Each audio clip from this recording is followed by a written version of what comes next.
അതാണ് കംപ്ലീറ്റ് ചെയ്യുന്നത്. അതിപ്പോ അങ്ങനെ ഇപ്പം ഏത് കഥയിലും പെട്ട അതിപ്പോ ഒരു സാധാ കഥയിൽ തന്നെ ഇപ്പൊ ഒരു നായകനും വില്ലനും ഉണ്ടാവല്ലോ. അപ്പൊ യൂഷ്വലി നമ്മളൊരു സ്റ്റൈൽ എന്താ വില്ലൻ എന്തിന് വില്ലനായെന്ന് പറയണല്ലോ. റാൻഡം ആയിട്ട് ഒരു പുള്ളി വന്നിട്ട് മൈരൻ നിന്നെ ഞാൻ കൊല്ലും എന്ന് പറഞ്ഞാല് ഫസ്റ്റ് വരുന്ന ക്വസ്റ്റ്യൻ എന്തിനായി പോകാൻ കൊല്ലും അവൻ എന്തിനാ ഇപ്പൊ ചുമ്മാ അവനെ കൊല്ലുന്നു ചോദ്യം വരുമല്ലോ. അതോടെ വരുന്നില്ല. കുര്യച്ചനെ തുടക്കം തൊട്ട് പറയുന്നുണ്ടല്ലോ, കുര്യച്ചനെ കൊല്ലാൻ കുറെ പേര് നടക്കുന്നുണ്ട്, കുറെ പേര് നടക്കുന്നുണ്ട് പറയുന്നുണ്ടല്ലോ.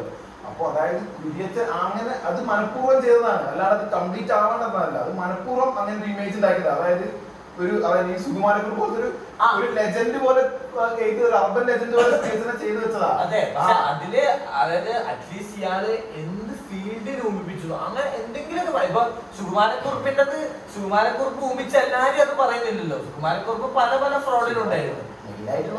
ടാക്സ് ഫ്രോഡ് അത് അവരെടുത്തു കേന്ദ്ര ഇതായിട്ട്. പക്ഷെ ഇതിൽ നരേന്ദ്രനെ പറ്റി അങ്ങനെ പറയുന്നുണ്ടല്ലോ. ഇയാള് മറ്റേ ആർമി നേവി ഇതൊക്കെ പട്ടി കൊടുക്കുന്ന ആൾക്കാർ പട്ടി കൊടുക്കുന്ന. അതെ, അവൻ നേവിയിലുള്ളതാണ്. ആ ഒരു ജസ്റ്റ് ഒരു കണക്ഷൻ പോലെ.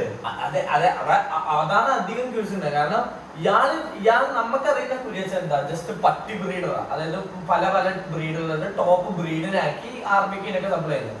ഇങ്ങനെ ഒരു ബിസിനസ് ചെയ്യുന്ന ആള് ഈ പട്ടികളെ വെച്ച് എന്തായാലും ഊമിപ്പിക്കുന്നതിനൊരു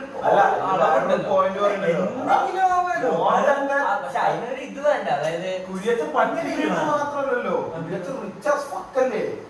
അതായത് റിച്ച് ആസ് ഫക്ക് ആണ്, പവർഫുൾ ആണ്, ഗോൾഡ് ഉണ്ട്. അത് മൂന്നും പറയുന്നുണ്ടല്ലോ. പട്ടി ബ്രീഡർ എന്ന് പറഞ്ഞാൽ അവന്റെ ഒരു പാഷനാ. പക്ഷെ കുര്യച്ചൻ അതല്ല, കുര്യച്ചൻ പട്ടി വെച്ചിട്ടല്ലല്ലോ പൈസ ഉണ്ടാക്കുന്നത്. കുര്യച്ചൻ എത്ര ഏക്കറാണ് ഒരു കുന്ന് മൊത്തം കുര്യച്ചന്റെ.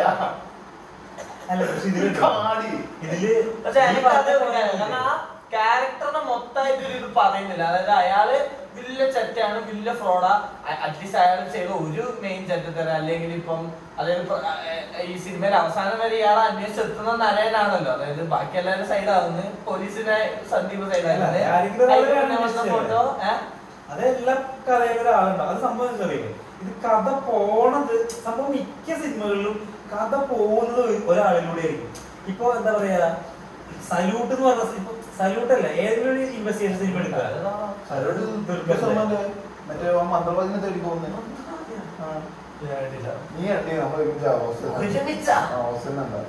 ഇപ്പൊ ഏത് പടായിക്കോട്ടെ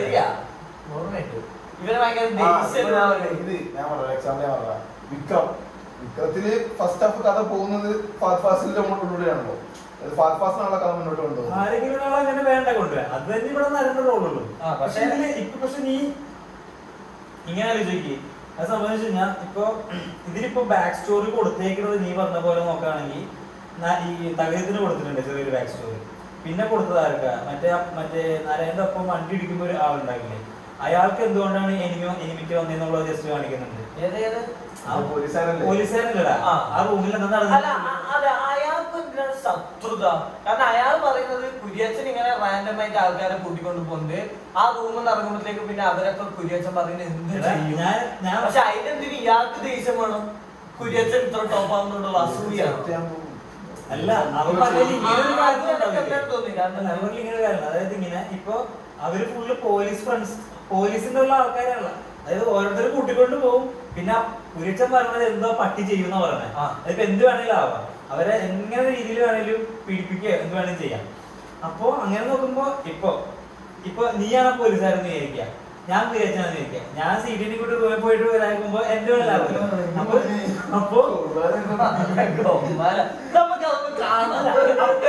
എന്നെ സംബന്ധിച്ച് നീ എന്റെ ഫ്രണ്ട് ആണെങ്കിൽ ഞാൻ ഇവരും കൊണ്ട് പോകുമ്പോൾ എനിക്ക് എന്തായാലും എന്നോട് ദേഷ്യം പറ്റില്ലേ? അതൊരു പകക്ക് വേണ്ടതില്ല. പകക്ക് വേണ്ടെന്ന് പിന്നെ കുര്യത്തിനെ ഞാൻ കൊല്ലുന്നില്ല. അല്ല നരേൻ ഇങ്ങനെ നിൽക്കുമ്പോ പൈസ കൊടുക്കുന്ന സീൻ അങ്ങനെ പൈസക്ക് വേണ്ടിയല്ല, പൈസ നരേനോട് ചോദിച്ചപ്പോ നരേൻ കൊള പറഞ്ഞപ്പോ ഈഗോ അടിച്ചതാണ്. അല്ല സംഭവം അറിയാം. അല്ല നമുക്ക് ചില ആൾക്കാരെ നമുക്ക് കാണുമ്പോ ഒന്നും ഇല്ലാണ്ട് പൊട്ടിക്കാൻ തോന്നില്ല. അല്ല അപ്പൊ ആ രീതിയിലായിട്ട് ഇതാക്കിയാൽ മതി. ഇതിലിപ്പോ അല്ല ബാക്ക് സ്റ്റോറിയുടെ കേസ് പറഞ്ഞപ്പോഴാ നരേന്റെ ബാക്ക് സ്റ്റോറി വേണമെന്ന് എനിക്ക് തോന്നിയിട്ടില്ല. കാരണം അയാളിലൂടെയാണ് കഥ. എനിക്ക് എപ്പോഴും തോന്നി, കാരണം ഇയാള് ആരൊക്കെ ഇയാൾ അന്വേഷിച്ച് വന്നിനോ എന്നൊക്കെ ഇപ്പം മറ്റേ ഒന്നും വേണം. വിനീത് ലാസ്റ്റ് പറയുന്നുണ്ടല്ലോ, ഓനെ കുടിക്കേണ്ടതാക്കി വെച്ചിട്ടുണ്ട്, ഇന്ന് ഇറങ്ങിയാ ഞാൻ മൂഞ്ചെന്ന് പറയുന്നത് തകജം. സോറി. അപ്പൊ തകജം ലാസ്റ്റ് തളനെടുത്ത് വന്നിട്ട് ഇങ്ങനെ കരയെല്ലാം ഫുൾ ഫിറ്റ് ആയിട്ട് വന്നിട്ട് പറയുന്നില്ല. അപ്പൊ ഇങ്ങനെ പറയുന്നല്ലോ, ഞാൻ ഇറങ്ങിയാൽ തൂക്കുന്ന എനിക്ക് അറിയാം, എന്നെ പോലീസ് അവനോട് പറഞ്ഞ പോലെ. എനിക്ക് ഇഷ്ടപ്പെടുന്നറിയോ ഇതില് ആക്ച്വലി ബെസ്റ്റ് ആയിട്ട് കാണിച്ചത് തകജം ചാവുന്നത് മാത്രമേ കാണിച്ചിട്ടുള്ളൂ. ബാക്കിയുള്ളവരൊക്കെ സന്ദീപ കൊല്ലുന്നേ. ഈ തകജം ചാവുന്നത് കാണിച്ചിട്ടുണ്ട്, പട്ടീനെ വെച്ചാൽ കൊല്ലുന്നത് കാണിച്ചിട്ടുണ്ട്. അതുകൊണ്ട് തന്നെ തകജത്തിന്റെ ബാക്ക് സ്റ്റോറി ഭയങ്കര ഇമ്പോർട്ടന്റ് ആണ്. പിന്നെ ആ അമ്മാമ്മയുടെ ബാക്ക് സ്റ്റോറി ഭയങ്കര ഇമ്പോർട്ടന്റ് ആണ്. ആ രണ്ടാണ് പടത്തിലെ ഏറ്റവും ഇമ്പോർട്ടന്റ്. മലേഷ്യയിൽ പോയി സ്റ്റോറി പറയുന്നില്ല, എങ്ങനെ ഒമ്പിപ്പിച്ചു മലേഷ്യൻ ബാക്ക് സ്റ്റോറി.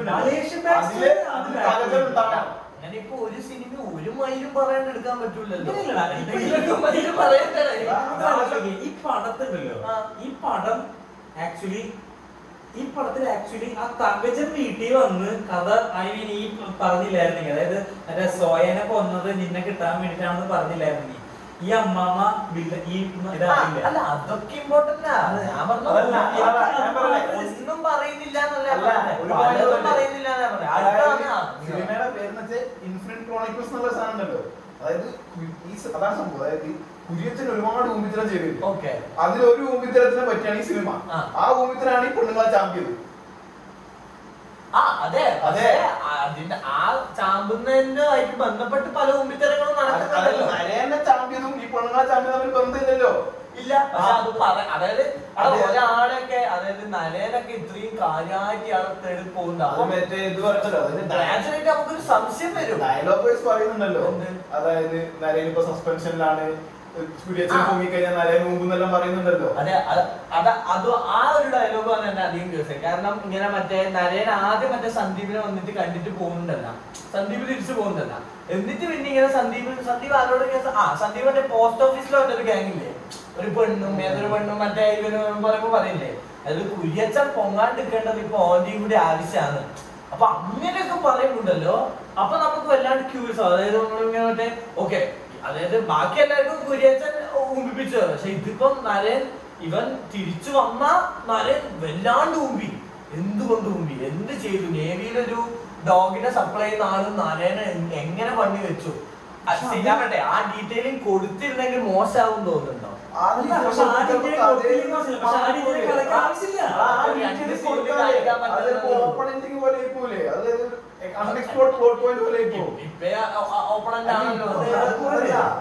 തോണ്ടി വെച്ച് കുറച്ചുകൂടി അത് ഇൻകംപ്ലീറ്റ് ആയി പോയി. ഇപ്പൊ പറയുന്നേല്ല, അതിന് തോണ്ടി വെച്ചു. നീ പറഞ്ഞത് തോണ്ടി വെക്കുന്നില്ല. അതിപ്പോ നരേന്റെ കേസ് മാത്രല്ല, ആരും കേസ് പറയുന്നില്ല.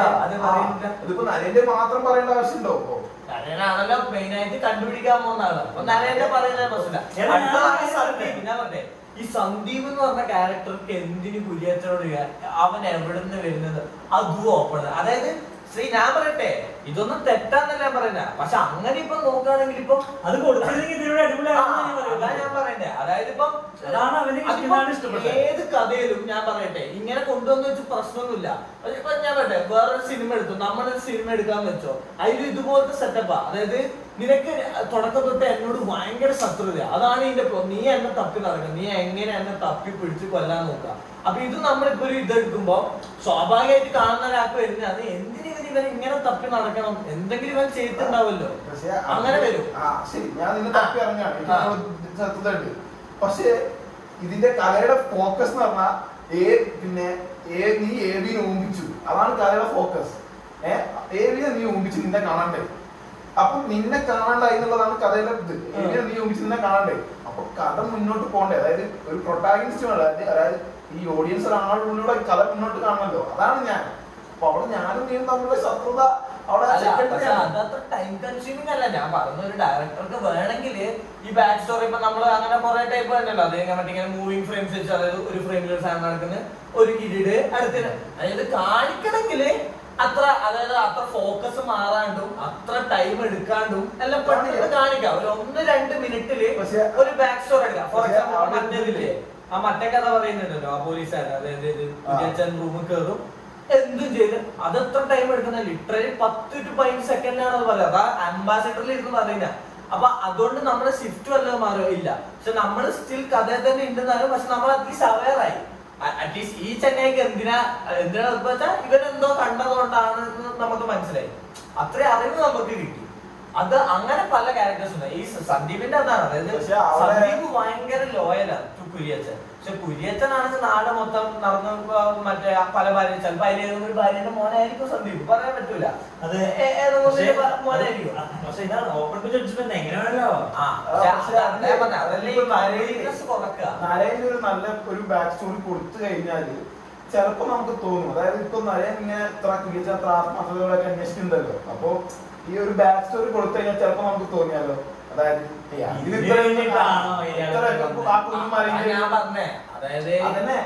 അത്രയുള്ള ഇത് ഡയറക്ടർക്ക് കിട്ടിയില്ല. അതായത് അതാ സംഭവം. ഒരാളെ ഇങ്ങനെ തപ്പി നടക്കാൻ മാത്രം ഉണ്ടാകുന്ന ഒരു പക എന്ന് പറയുമ്പോൾ അതൊരു വേറെ ലെവൽ ഓഫ് പകയാണ്. അങ്ങനെയല്ല. പക്ഷെ ഇങ്ങനെ അതായത് ഇപ്പൊ ഈ നേരത്തെ തന്നെ പറഞ്ഞല്ലോ, ആ റൂമിൽ കയറിയിട്ട് എന്താണെന്ന് വെച്ചാൽ കൂടിപ്പോ എന്ത് ചെയ്യാനാണ്, അപ്പൊ ഓരോരുത്തരുടെ ഡിപ്പെൻഡൻസി ചെയ്യില്ലേ. എല്ലാവർക്കും ഇപ്പൊ സെയിം ലെവൽ ഓഫ് സാധനം ചെയ്തിട്ടുണ്ടാവണം ഉണ്ടോ നമുക്ക് വെറുപ്പ് തോന്നാനായിട്ട്. ചിലപ്പോ ഒരാളെ ചിലപ്പോ കുറെ കാശ് അടിച്ചു പോയിട്ടുണ്ടാവും. ഇപ്പൊ സോയ് എന്ന് പറഞ്ഞ ആളില്ലേ, അയാൾക്ക് കാശ് അടിച്ചു പോയത് തേങ്ങില്ല. അയാളുടെ മറ്റേ ചൈനീസ് മനുഷ്യക്കാരുടെ ഹസ്ബൻഡ് ഇല്ലേ, അവനിപ്പോ കാശ് അടിച്ചു പോയതായിരിക്കില്ല അവന്റെ പ്രശ്നം. അവന്റെ പ്രശ്നം എന്ന് പറഞ്ഞാൽ അവന്റെ ഭാര്യ തട്ടിക്കൊണ്ടുപോയതായിരിക്കും. കാശ് അടിച്ചിട്ടില്ലോ, അതാ ഞാൻ പറഞ്ഞത്. അതായത് കുര്യച്ചൻ പല തരത്തിലുള്ള ഉപദ്രവങ്ങൾ കാണിച്ചിട്ടുണ്ട്. അത് പലരോടും പല രീതിയിലാണ്, പലർക്കും പല രീതിയിലാണ് ആ ഉപദ്രവങ്ങൾ കിട്ടിയേക്കുന്നത്. അപ്പൊ അതുകൊണ്ട് തന്നെ അവർക്ക് പല കാരണങ്ങളാവാം.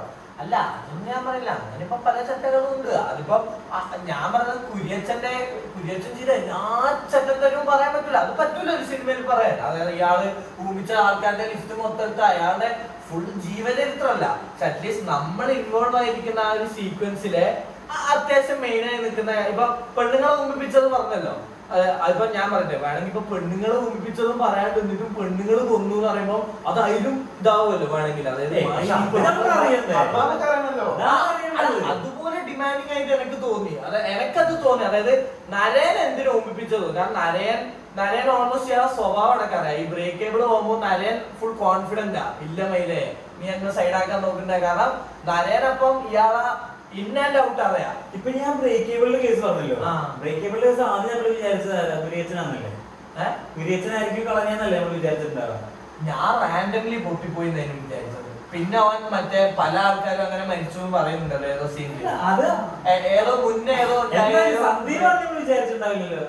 സന്ദീപ് അതെ, പക്ഷെ സന്ദീപാണ്. അല്ല പക്ഷെ ഞാൻ സിനിമ കണ്ടു തുടങ്ങിയപ്പോ സന്ദീപിന്റെ ക്യാരക്ടർ കണ്ടപ്പോ എന്റെ മൈൻഡിൽ ഫസ്റ്റ് എന്താ പറയാ, ഇത്രയും മലേന്റെ മുകളിലുള്ള ഒരു ഒറ്റപ്പെട്ട സ്ത്രീനെ നോക്കാൻ വേണ്ടിട്ട് ഇങ്ങനെ ഒരു ചെറുപ്പക്കാരന് ഇത്ര എഫേർട്ട് ഇട്ട് ഇറങ്ങുന്നത്. ഓൻ ഓക്കെ ഒരു മണി ഓർഡറും പറയെല്ലാം കിട്ടുന്നുണ്ട്, ബട്ട് എന്നാലും ഓന് വേറൊന്നുണ്ട്. എനിക്ക് ആദ്യം ഇനി സന്ദീപ് എന്തോ ഉമ്പിത്തരം കഴിക്കാൻ പോകുന്നു. കാരണം ഉണ്ണിക്കും വേറൊരുത്തരും കാശ് ചേച്ചിക്കും കൊടുക്കുന്നുണ്ട്. അല്ല അതിന് മുന്നേ വീട്ടിലേക്ക് അയക്കുന്നുണ്ട് ലൈനിലാണ്.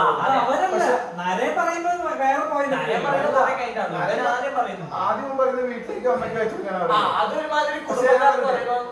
സന്ദീപിന്റെ അത് ഒരു മനഃപൂർവ്വം ഇതാക്കിയതാണ്. അതായത് തുടക്കത്തിലേ പറയുന്നുണ്ട്. അല്ല അതല്ല, സന്ദീപ് ഒരു ട്വിസ്റ്റാക്കി വെച്ചെന്ന് എനിക്ക് തോന്നുന്നില്ല. അതായത് തുടക്കത്തിലെ ഒരു ഫോർ ഷാഡോയിങ് പോലെ പറയുന്നുണ്ടല്ലോ. അതായത് ഇവര് പറയല്ലോ, അതായത് സന്ദീപ് ഒരു കടയിൽ സാധനം മേടിക്കല്ലോ, അപ്പൊ ഒരു പെണ്ണുങ്ങളൊന്നും ചോദിക്കില്ല ഇതേതാ ചെക്കൻ, അപ്പൊ അമ്മക്ക് കൂട്ടിട്ട് അപ്പൊ ആ പെണ്ണുങ്ങൾ ചോദിക്കില്ലല്ലോ ഇത് എന്ത് പോലത്തെ ചെക്കനാണ്. ആ ഡയലോഗ് തന്നെ നമുക്ക് മനസ്സിലാവും, അതായത് ഈ മരുന്നെന്തോ കാണിക്കാൻ പോവാണ്. അതായത് സന്ദീപ് ആദ്യം ഇതാന്ന് എനിക്ക്, അതായത് സന്ദീപ് ഊമിപ്പിക്കുന്നു. പിന്നെ ആ മറ്റേ അതായത് മറ്റൊക്കെ ടൂ എവിഡന്റ് ആയിരുന്നു. അതായത് അതുവരെ ഓൻ മറ്റേ ചങ്ങയില്ല രണ്ട് പോലീസാറുണ്ടല്ലോ, അതുവരെ അവരെ ഓൻ ഒരുമാതിരി വേറെ അങ്ങനെയാണല്ലോ. ഇവരൊരിക്കലും ഇത് പിടിച്ചിത് പറയുമ്പോഴത്തേക്ക് പിന്നെ ഇവൻ മറ്റേ കോർഗാങ് ആയത് അതെ. അല്ല അതാണ് അതൊക്കെ ടൂ എവിഡന്റ് ചെയ്യുന്നത്. അതായത് സന്ദീപ് എന്തായാലും അവരെ ഊമിപ്പിക്കാൻ പോകുന്ന എനിക്ക് അന്നേരം തോന്നില്ല. അതായത് ഇങ്ങനെ വിഷം കൊടുത്തിട്ടാന്ന് എനിക്ക് അറിയില്ലല്ലോ, പക്ഷെ ഇവൻ പെട്ടെന്ന് ഇതെല്ലാം നമുക്ക് ഇങ്ങനെ ആൾക്കാരെ അതായത് കാഴ്ചപ്പാട് നമുക്ക് മാറ്റിവെക്കാൻ പറ്റും. അങ്ങനെ മാറ്റിവെക്കാൻ പറ്റുന്ന ഒരു സാധനം പൊട്ടന്മാര് പോലീസുകാരാണ്.